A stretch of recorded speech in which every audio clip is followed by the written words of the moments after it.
If you're thinking about switching your Firestick in 2026, just pause for a second. Because right now, a lot of people are upgrading and only realizing afterwards that things don't quite work the same way anymore.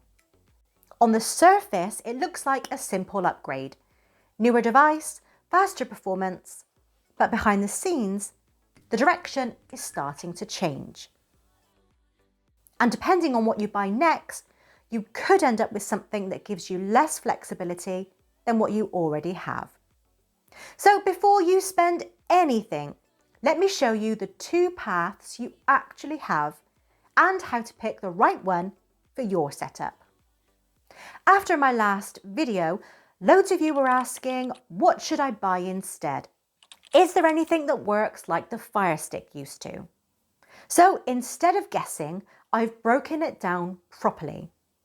And a quick one, if you use your streaming device for more than just Netflix and Prime, hit like now because this is where your real options are. Here's the part most people miss. You're not really choosing a device anymore.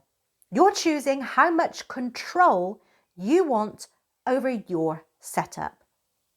There are now two clear paths. One is simple, supported, and designed to just work.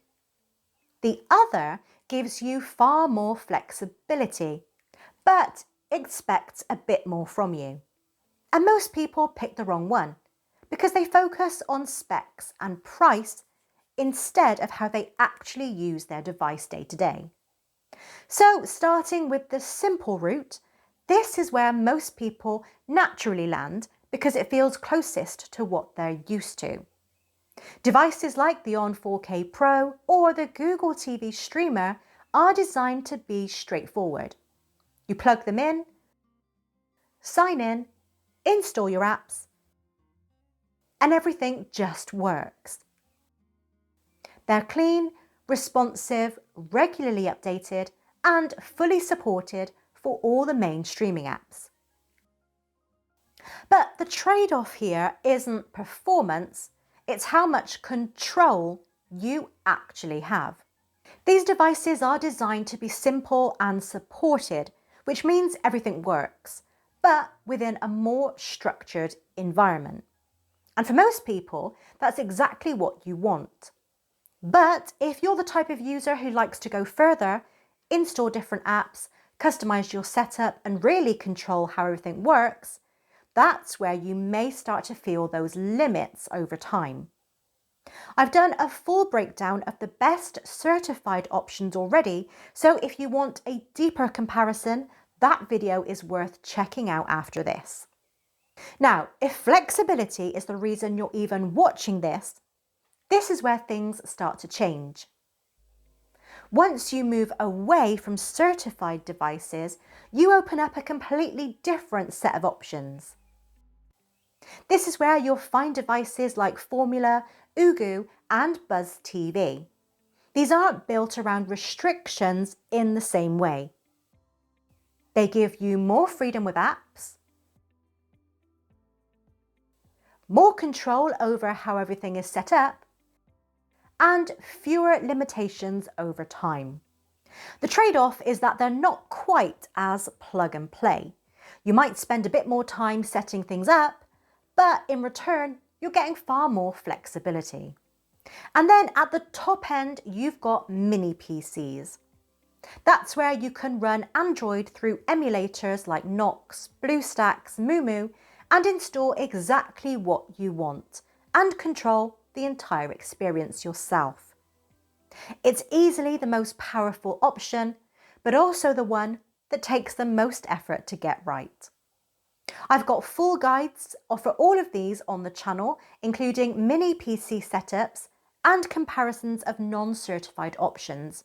So definitely check those out if you're considering that route. And whichever route you go down, especially if you're installing apps or using different streaming services, you really should be using a VPN. I use NordVPN for this. It works great on Firestick, Android boxes, and mini PC setups. I'll leave a link below if you want to check it out. So when you strip everything back, the decision is actually really simple. If you want something easy that just works, go with a certified device. If you want more flexibility and control, go with an uncertified option. And if you want the most powerful setup possible, that's where mini PCs come in.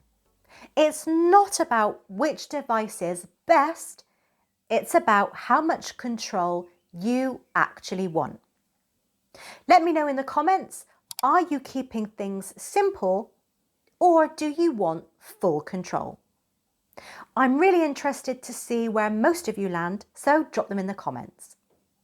And if you're watching this thinking, I've already got a Firestick, don't worry, because what you do with your current device actually matters more than what you buy next. I'll cover that in the next video. So my advice is, don't rush into switching your Firestick in 2026. Understand your options, choose the right path for how you actually use your setup. And this way you'll avoid making the wrong upgrade. If this helped, make sure you're subscribed for more videos just like this. Thanks for watching, and I'll see you in the next one.